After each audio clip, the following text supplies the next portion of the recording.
எல்லாருக்கும் ஒரு பெரிய வணக்கம். நான் தான் உங்க பவித்ரா பேசுறேன்.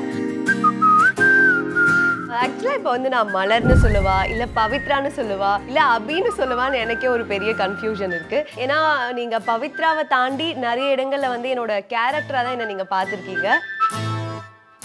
ஸோ என் கெரியர் எப்படி ஸ்டார்ட் ஆச்சுன்னா, கூட்டத்தில் எல்லார் மாதிரியும் நானும் ஒரு ஆளாக நின்றுட்டு இருந்தேன். இப்போ எங்கே போனாலும் என் கேரக்டர் நேம் சொல்லி என்னை அப்ரிஷியேட் பண்ணும்போது, எனக்கான அந்த லவ் கொடுக்கும்போது நிஜமாவே எனக்கு அது ரொம்ப லைக் ஓவர்வெல்ம்டாக நான் ஃபீல் பண்ணுறேன். 10 இயர்ஸ் நம்ம வந்து இந்த கெரியரில் இருந்துட்டோம், நம்ம ஏதோ நிறைய விஷயங்கள் பண்ணியிருக்கோம், அதுக்கடுத்து நம்ம என்ன பண்ண போகிறோம் அப்படின்னு ஒரு டவுட் வந்து நமக்குள்ளேயே இருக்கும்ல.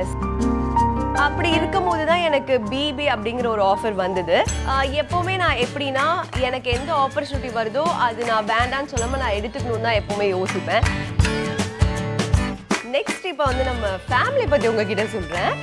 ஆல்ரெடி நான் ஒரு மினி பிக் பாஸ் வீட்டில் தாங்க இருக்கேன். தம்பி, ரெட்டை போட்டால் மட்டும் பத்தாதுப்பா, அதுக்கு ஃபாலோவும் போடணும். நான் இங்கே ஃபாலோ பொறுத்து இருக்கட்டும், நீ எங்கள் கேமில் யாரையும் ஃபாலோ பண்ணாமல் இருக்கு. ரெடிதான் வரவா அண்ணன், நான் இறங்கி வரவா. நல்லா ரெடி ஆகும். பிக் பாஸ்ல நிறைய டாஸ்க் தருவாங்க. எங்க வீட்டுல பாட்டி, என்னோட அம்மா, என் சித்தி, என் தம்பி, குட்டி தம்பி ஒருத்தர் இருக்கான், சித்தி பையன். ஸோ இத்தனை பேர் இருக்கும்போது ஒவ்வொரு ஜென்ரேஷன் கேப் இருக்கும். அவங்களோட தாட்ஸ் வேற மாதிரி இருக்கும், ஏன் தாட்ஸ் வேற மாதிரி இருக்கும். இவங்க எல்லாரையுமே நம்ம வந்து ஓகே இதுக்கு ஓகே சொல்லுங்க, இது வேண்டாம்னு சொல்லுங்க அப்படின்னு அவங்கள நம்ம காம்பன்சேட் பண்றதுக்கே ஒரு டைம் எடுக்கும். அதனால கொஞ்சம் எனக்கு பிபி வீட்டில் ஹேண்டில் பண்றது ஈஸியா இருக்குன்னு கூட நான் நினைக்கிறேன். எங்க வீட்டை பொறுத்த வரைக்கும் பயங்கரமா லவ் பண்ணுவாங்க. லவ் டார்ச்சர்னு கூட சொல்லலாம்.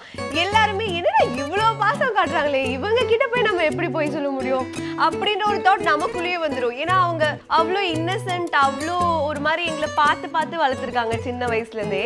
அதனாலேயே எனக்கு வந்து அவங்கள தாண்டி எனக்கு எதுவுமே இல்லை. இப்போ நான் குட்டி பிக் பாஸ் வீட்டிலேருந்து பெரிய பிக் பாஸ் வீட்டுக்கு போகிறேன். ஸோ தினம் உங்கள் வீட்டுக்கு நான் அபியா வந்திருக்கேன், மலரா வந்திருக்கேன், இப்போ தினம் பவித்ராவாக வர போகிறேன். ஸோ நானுமே ரொம்ப எக்ஸைட்டடாக இருக்கேன். என்னோட கேரக்டர்ஸ்க்கு நீங்கள் கொடுத்த அதே லவ் அண்ட் அதே கேர் பவித்ராவுக்கும் கொடுப்பீங்கன்னு நான் நிறைய நம்பியிருக்கேன். So thank you and love you all.